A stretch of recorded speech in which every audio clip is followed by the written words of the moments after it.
I've had this perspective this year to really look beyond the gymnastics aspect and figure out how is this sport serving me in a way that's going to make a lasting impact on those around me, on the program, and on NCAA gymnastics as a whole. Hello, beautiful people, and welcome to another amazing episode of Flipping Out with Bridget Sloan. I am your host, Bridget Sloan, and this is a podcast where you are going to be hearing from my amazing guests about their trials and tribulations, their highs and lows of their career and of their life. And you're going to be hearing from anyone from an athlete to a coach to a fellow ESPN analyst and really anybody who wants to come on this platform and share their story. And for today's episode, the guest that I have is truly an inspiration to all. She is so incredible in the gym, but what she does outside the gym is even more amazing. She is a junior from Auburn University. Please give it up for Miss Sophia Groth. Sophia, thank you so much for joining me. And I have to tell you, you are the first athlete that I am having on Flipping Out with Bridget Sloan, the podcast. I am honored. Oh my gosh, that's so exciting. When you DM'd me, I was like, you are number one. Yes, that's quite the honor. Thank you for having me. I'm so glad. Of course. I'm so excited to have you because not only are you just this amazing athlete, but I think you have so much more outside of athletics that you do, and we will get into that. But you are now a junior at Auburn. Yeah. I can't believe it. Me either. I was in the training room today and I was like moving and, I'm in the training room pretty much every day at this point, just trying to get rehab, stay in shape and keep all my body parts together. But I was like, wow, I'm old as dirt. And I keep saying that. And everyone's like, you're not old. You're 20. You don't get it. You will one day, but you don't get it. I feel like I'm 65. Oh my gosh. It's so funny to me how in athletics, gymnasts, we're in our 20s and we are old. Yeah. I mean, I graduated college basically turning 24 and I was like, I am prehistoric. I am a dinosaur right now. So it's crazy to think that, but it's true. Right. Yeah. I mean, half our team is new. Someone's got to do it though. Yeah. Half our team is new, and so we have 6 freshmen, and so it's trying to be in, like, I've always wanted to be in a leadership position, and I think I did that even freshman year, but now being actually an upperclassman and having the title of being in a leadership role, I think it's taken a whole new meaning and just what that means. And seeing all these new faces, I'm like, wow, I've been around the block, and I still feel young and old at the same time. Well, you kind of mentioned it just now, but you have a very young team. You have 6 freshmen. You have 4 transfers. What has that been like for you? Every year is a new team, obviously, but especially this year, just with, like you said, you have a very young team. Yeah, it's been awesome just to get so many new faces in the gym and so many new skills in gymnastics.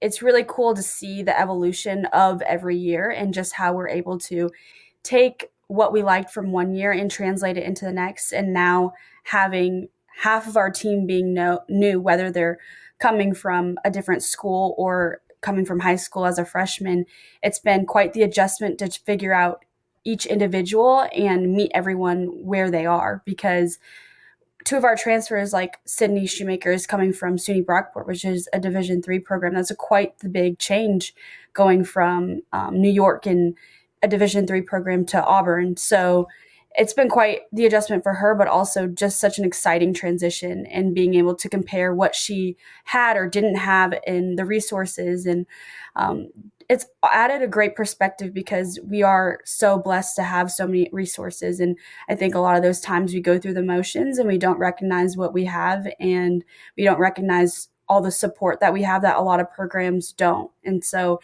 it's offered a great perspective. And when you have that attitude of gratitude, I think it makes everything more enjoyable. Wow. Attitude of gratitude. You need to put that on a shirt if you don't have it on a shirt yet.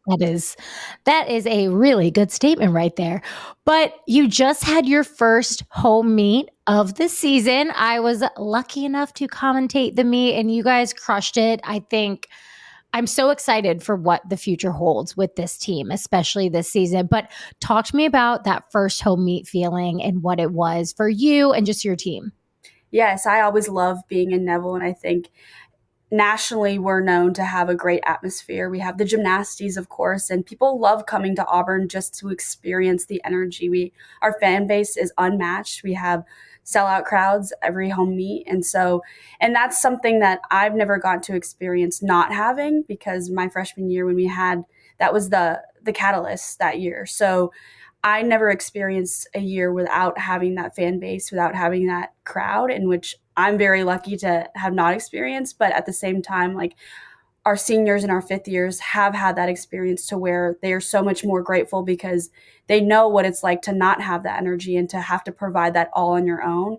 And so when we're in Neville and we have all that, that energy is for us, and we're taking that and we're using it. And I think being at home coming out of Vegas was a great meet for a lot of different reasons. And I think it was a good baseline and a good foundation that we set for ourselves. But it was so nice to come back to Auburn, get school started, not have to travel again that next week.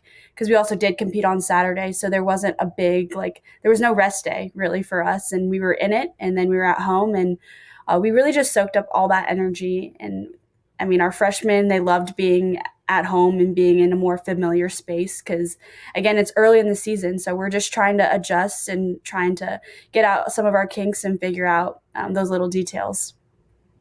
For sure. I mean, that arena, as an analyst, it is my favorite arena to be in, no doubt. So I can only imagine what it's like as an athlete. And the gymnasties, they're incredible. They're so great. Yes. It's so funny to me when we are broadcasting and the camera will be directly pointed at them. And I'm so tempted to be like, well, the gymnasties are learning these routines very quickly, as you see, and they're doing their end poses and in between. And it's such a cool atmosphere. And I don't know if you're aware of this, but there are more athletes these days saying that their favorite arena to compete in is at Auburn. That makes me really happy. It does, because I know our gymnasties are so rowdy, and I can't imagine being on the other side of it. And any energy you have to use, like anywhere we go travel, like any energy is good energy. You have to use that and take it for what it is. But I mean, sometimes there's gymnastics can get pretty rowdy, and I'm like, hey, I don't really want to experience the other side of that. I think it's all good fun. I will give them the benefit of the doubt and assume that it's all good fun, but they definitely bring the energy every single Friday that they are in there. And they actually even showed up so early that the comment was made. They were all sitting there and I was like, oh, they're here early. And sure enough, painted chest, they were there and they They were were ready. And I was like, that is the dedication that I love to see. Yes, yes. Yeah, we were getting ready to start open stretch, and they had just gotten there, and we hadn't even started open stretch yet. And they were like in the tunnel, and we could see them, and we do a couple of these like pre-meet dances, and we'll do them as a Mhm. team and whatever. And they were learning them right then and there and doing them in the hallway. And so we like already the energy was great, and we were excited to have them there. That's incredible. Gosh, I love that. Well, I do want to know, why Auburn? Yeah, that's a great question. And I think it's asked a lot, and I feel like you get a lot of the same answers, and a lot of them are cliche, like, oh, it just felt like home, which absolutely was the case for me. But um, I was in eighth grade, like the summer going into ninth grade, when I made my commitment, and it was insane. Like, I started talking to schools in sixth grade. I was still in elementary school when I started talking to schools, How which crazy. a wild world we lived in. And I'm so glad that there's a new rule change for both For parties, sure. because I think that's a much better system that we have set up now. But that was the time that we were living in, and I needed to either hop on board or there was not going to be a spot for me. True. So yes, and actually going into my visits, Auburn was fifth out of my five schools that I was visiting, because I'm very much a people person, and I like phone conversations with the coaches. And Jeff is Jeff is really easygoing. He's like, "How's the weather? How's the family? All right, you're good. All right, cool." And so our conversations were never more than like 5 or 10 minutes. And so I just didn't have the same emotional connection that I did with the other coaches going into the visit. But I mean, when I stepped on campus, it truly was like I was in a bubble, like a whole different world. Auburn and the town, it is a college town. So the fan base and the whole community pours into the college and the university, and um, every sort of athletic department, every sort of academic, like every sort of resource that Auburn provides is supported by the whole community. And that's something that I don't think you get at every school.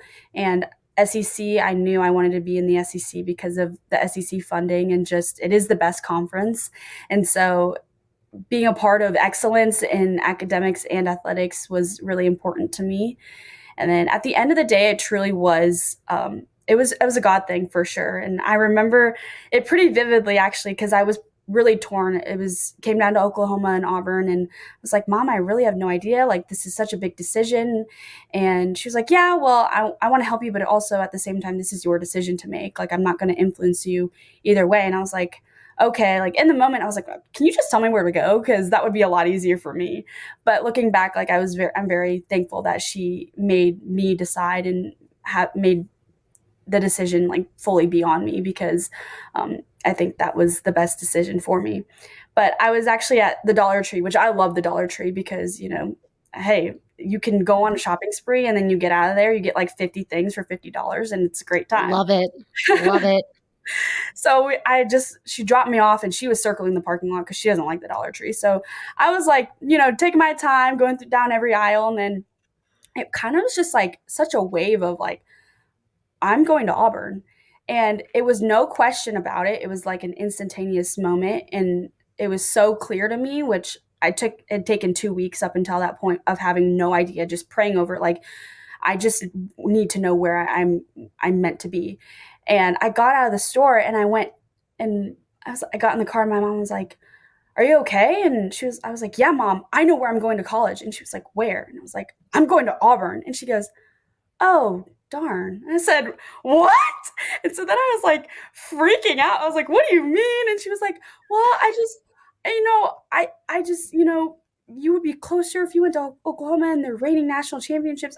And I was like, "Okay." I said, "You can take a deep breath because yes, those things are important, but I have made up my mind." And so that initial was just like a shock to her because I think she thought that I was leaning more towards Oklahoma. But it didn't take much for her to realize that Auburn is where I'm meant to be, and everything good came out of it. So that is why I chose Auburn.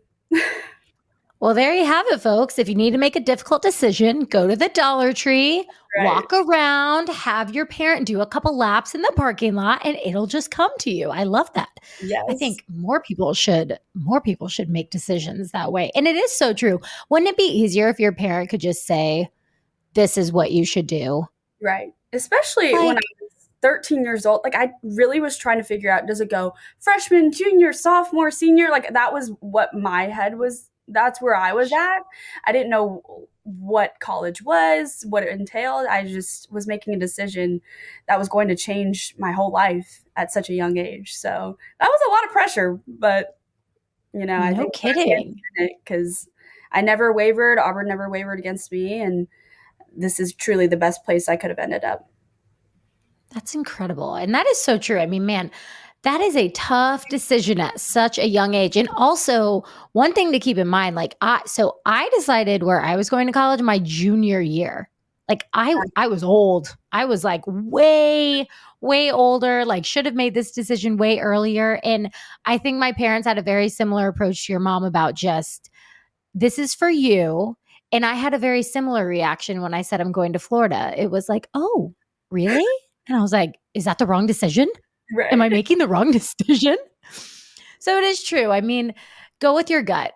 I think it's so important to be true to who you are and what you want. And there totally is a school out there for absolutely everyone. Yes. And I'm so happy that you were able. I'm really proud of your mom for giving you that grace of figuring it out on your own, because that is so important, because she's not the one in college right now. It's you.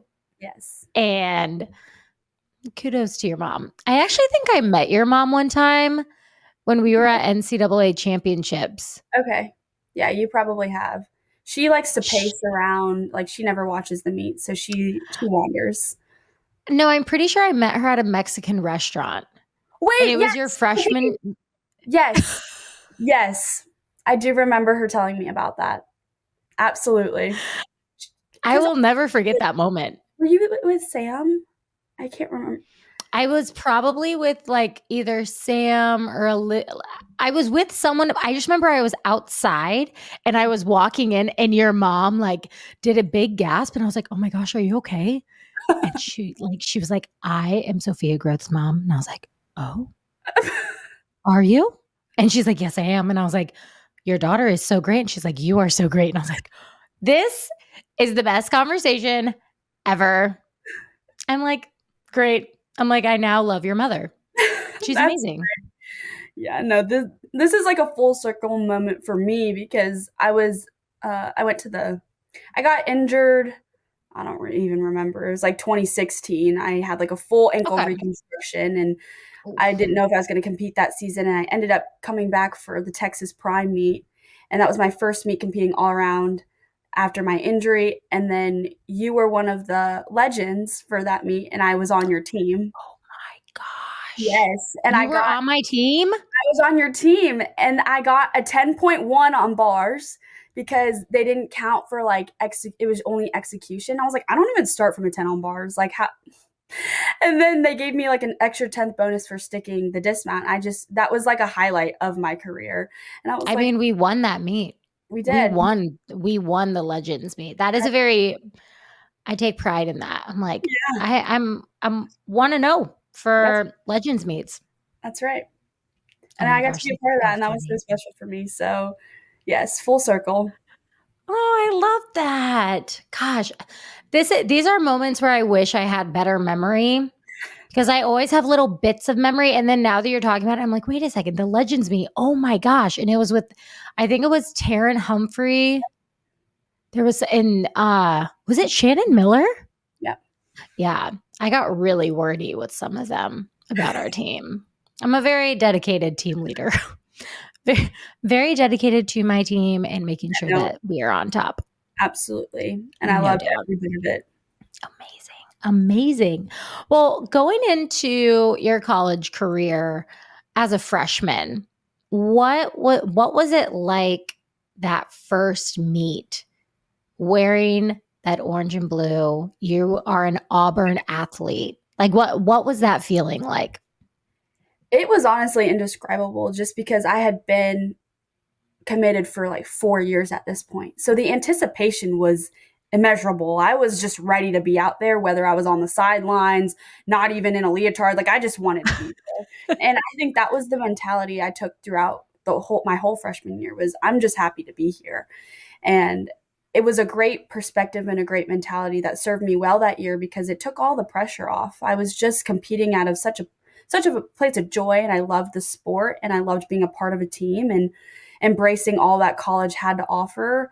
And college is so different than club because I mean you're competing every weekend. You get an opportunity every week as to where in club you have one every other week or whatever and it's spread out over a long period of time. So you don't have the excitement that you get every single Friday or every single week as you do in college. And I just loved every bit of it because if I messed up one week, it was like, all right, well, let's move on to the next. I get another opportunity next week and I get back in the gym and I work for my spot. And so it was really great. And I just loved, I just loved being there and I just loved being a part of the team. And it was a very simplistic mindset. Sophia, you are wise beyond your age. To have that mentality as a freshman, uh, wow. That is, you are way mature than most. I think I know for me, that is not my mentality. That definitely was not my mentality. So that is so nice to hear that you just the expectation was, I'm happy to be here. And I might have had a mistake this last weekend, but guess what? I'm going to go in the gym and I'm going to work on it. Those listening, take that information and take that advice to heart, because that's I mean, that really is NCAA gymnastics. Yeah. Every weekend is a new weekend to prove to yourself, prove to your team. No matter what, it's always an opportunity to get better. Yes. Oh my gosh, Sophia, you should write a book one day. Oh, maybe. Oh, maybe. I think that would be a really good idea for you. But anyway, moving on. So, since I just covered the Auburn, Kentucky meet, I saw this just vision of happiness, not just of you on the side cheering for your teammates, but when you are performing, you have a smile the entire time. But it's this, what's so amazing. And if you're out there and you have not watched an Auburn meet, you need to put it on your books, because you are just a joy to watch because you're so focused, but you have a smile on your face.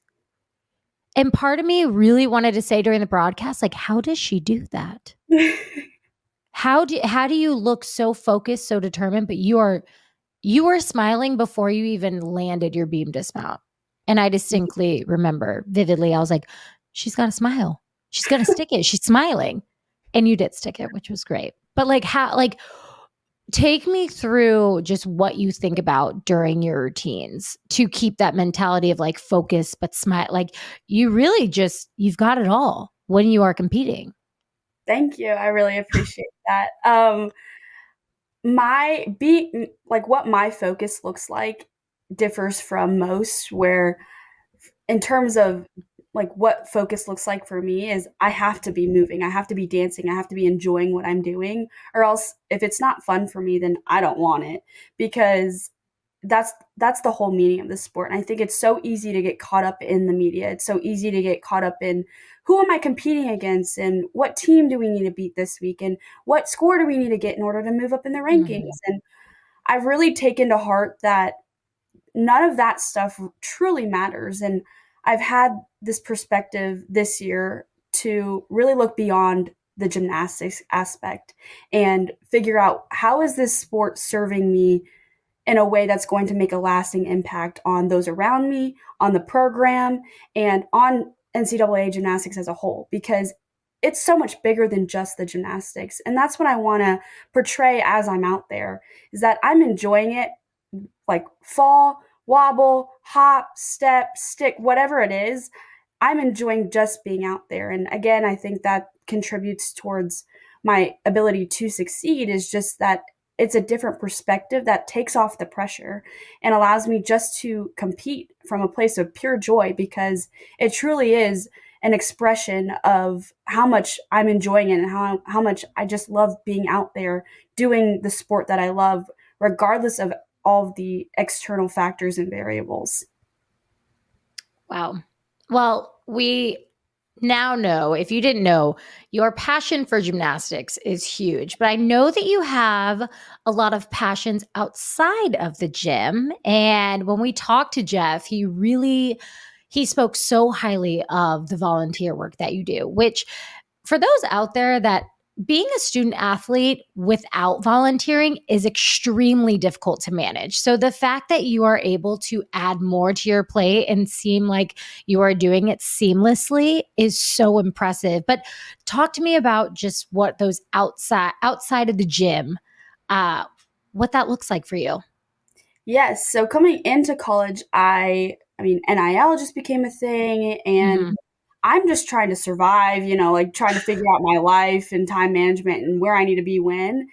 And then as I started getting into a rhythm, I wanted to be more involved, because I love people and I just love being around people, and that's what fills my tank. So I started to plug myself into some church activities, and it kind of just developed from there to where I got to be exposed to a lot of different connections and people that presented more opportunities and doors that opened for me. And I I've had multiple conversations with the coaches where they're like, "Hey, Sophia, do you know how to use the word no?" And I'm like, No.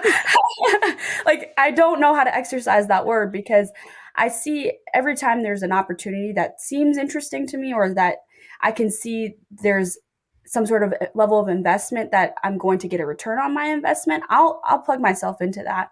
And so um I always said yes. I'm a yes girl, and it kind of developed into this being able to use my platform and use the position I was in as a student athlete, and then as I grew in more recognition throughout my freshman year. And I just wanted to take advantage of every opportunity possible because outwardly it was serving everyone else, but selfishly it was serving me because that's what filled my tank. And it was awesome just to be able to talk about that more and throughout podcasts and articles that they did. But really the mission is just to make a lasting legacy and impact that is so much greater than myself and so much greater than this sport, and encourage people that yes, being a student athlete alone is enough on your plate, but the platform that you're given and the opportunity and resources that you're given are once in a lifetime. Past college, you're not going to get the same opportunities and have the same platform as you do in these 4 years. So that's been my goal, is just to get the maximum benefit out of these 4 years. That's going to open doors far beyond my college career. Wow. What's your major? Exercise science, which, and I laugh about because so I'm actually graduating a year early, and I'll graduate this spring. I'm taking my Oh last my undergrad class. goodness. I know. And Congratulations. thank you. Yes. Oh So I my started my gosh. master's this semester as well. So finishing my undergrad, starting my master's this semester, and then I'll finish my master's by spring of 25. Holy moly. Wait. Okay, hold on. So you are finishing your undergrad. You have added in your master's. You are still volunteering outside of the gym, and you still find time to practice and compete. Yes. Who taught you your time management skills, and where can I talk to them? I mean, my mom's always been a very strong, independent woman that's pushed me to do a lot more than I thought I was ever capable to do. But I think this sport too just breeds that level of being able to multitask on a whole new level that most people can't even imagine.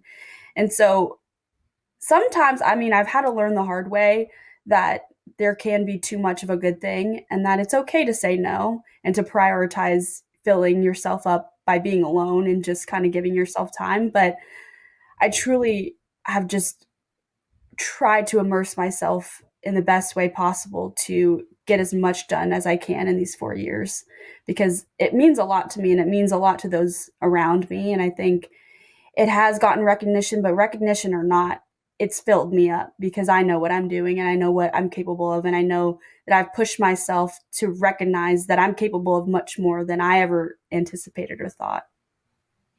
Whew. My goodness. Yes, you are. Yes, you are. That is wow. That is incredible. As you're talking, I'm thinking back to like when I was in college and I was like, I barely survived my undergrad and it was a communications degree.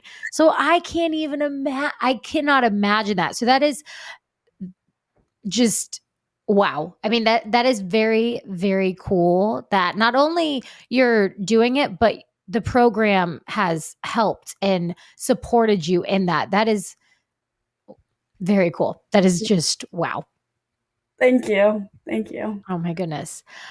So, the last question that I have for you is a very important one, and I want you to think long and hard about it. Okay. But if you had to give, if a little girl were to come up to you and say, Sophia, I need a piece of advice for my gymnastics career, for my life career, just I need a piece of advice, what would it be? That's such a loaded question. I know. I know it is. um, I would say to always remember your why, because times get hard, and there have been a multitude. Every gymnast goes through seasons and ebbs and flows where they want to quit. They don't think they love it anymore. They don't want to do it. And I think that's so real. And sometimes it gets overlooked to where, you start to view the sport as a job or as a business when you forget your why, and you forget, why did I start in the first place? Like, what am I getting out of this? And why is it benefiting me? And there have been times where I've had to list out what's the pros of me staying in gymnastics? What are the cons? And how to actually weigh it out, because I'm a very like analytical person, as you can probably tell. But truly, like, if it's in your heart that you love this sport, you will find a way to make it work, whether that's scheduling issues, whether that's a, you're in a season of lack of motivation, or whatever it may be. Teammates are hard. All those things are very real. But I would encourage any little girl who's going through any sort of season of being on top of the world in the sport, or being in a valley where they just don't know if they want to do it anymore, to figure out and go back to your why, because that reveals a lot. And this sport has blessed me in so many ways, and know that no time is wasted. I have no regrets, because every season served a different purpose, and I got a lesson learned. I would learn a multitude of lessons in every season, whether that was gymnastics related or not, because the sport has so much more to offer than just the gymnastics, just the flipping around, just having fun with your teammates. It's who you're becoming as a person, and who you're going to become, and as a coworker, as a teammate, as a team player, as a mother, as a sister, and whatever that is. You're being developed in so many different ways that you don't even recognize. So yes, my advice would be to go back to your why, and to really evaluate that and view the sport from a different perspective, and kind of take a step back and zoom out and see how it's serving you beyond just the gymnastics. Wow. You kind of made me think of another question, because now I want to know what your why is. Mm. Yes. So my why has actually changed. It's changed throughout my career. And I think that's totally real too, because I'm not the For same girl sure. I was when I was 5. I would hope not. So my why at the beginning started out was just because it was a means of getting my energy out and connecting with people, because I loved going to just play. I just flipped my body around and it was fun. And then as it started getting more serious, which I was still pretty young, it was like 7 or 8, it became that it was going to be a way for me to find athletic achievement and make something of myself. And in 7th grade, I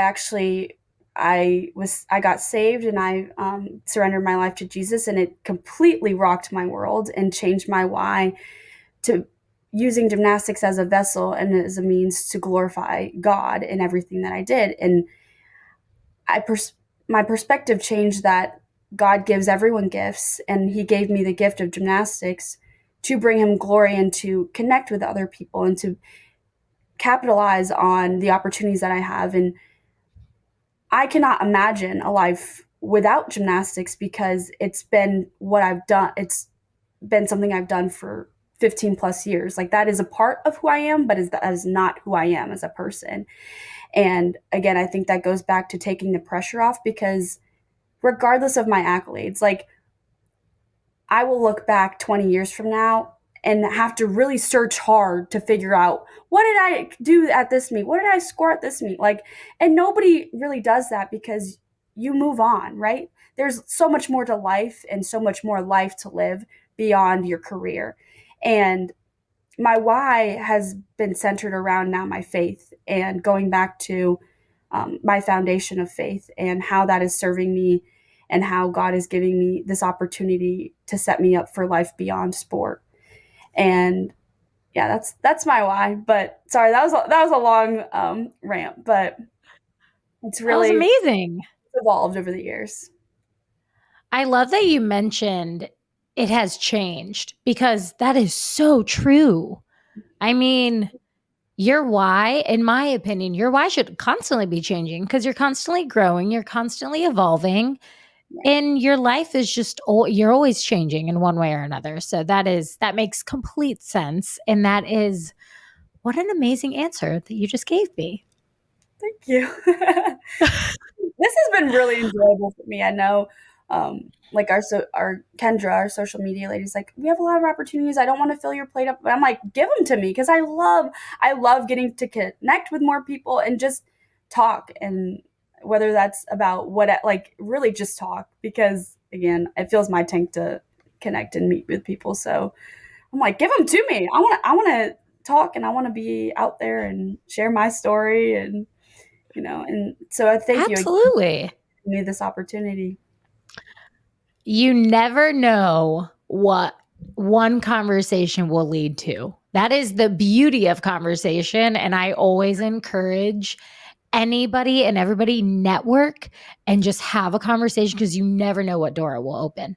You never know. Yep. And that's the tea, ladies and gentlemen. And period. Thank you for coming to our TED Talk.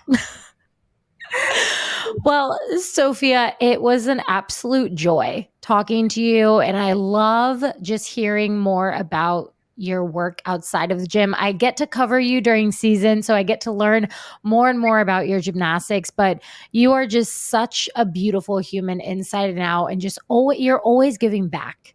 And that is just something very special. Thank you. And you're giving back to the gymnastics community by doing this podcast, because I know it takes a lot to do a podcast and all the working pieces and finding guests, and so I really appreciate you and all the work you're doing to give back to the gymnastics community and beyond. Well, thank you. It's really just talking, honestly. And who knows, maybe you should start a podcast if you like talking. It's really just having conversation. It's pretty fun, if I'm being honest. It's pretty fun. Yeah. But again, thank you for taking time out of your busy day. And where are you this weekend? We are at home, and we are against Florida. So what? It's gonna be wild. I know. Gonna be a great one. I get butterflies every time I think about Florida coming to Auburn because of freshman year and our 198.575. Like that meet will go down in history, and will probably forever be my favorite meet ever. So yeah, I'm excited. It's gonna be rocking. It's gonna that arena will definitely be rocking. That is going to be incredible. Well, I wish you the best of luck the rest of season. I got to check my schedule. I hope I cover you guys at least one more time before postseason. But again, thank you so much. And just keep being you. You're great. Thanks, Bridget. I appreciate it. That wraps up episode number 5 of Flipping Out with Bridget Sloan. I hope you all enjoyed today's episode. And make sure you follow and like and subscribe wherever you listen to podcasts. And we are dropping new episodes every Wednesday. So make sure to set your alarm every Wednesday, because we have amazing guests lined up for you. I am your host, Bridget Sloan. I hope you all have an amazing rest of your day. Make good life choices. Don't forget to be awesome. And yeah, let's have a great day, y'all. See ya.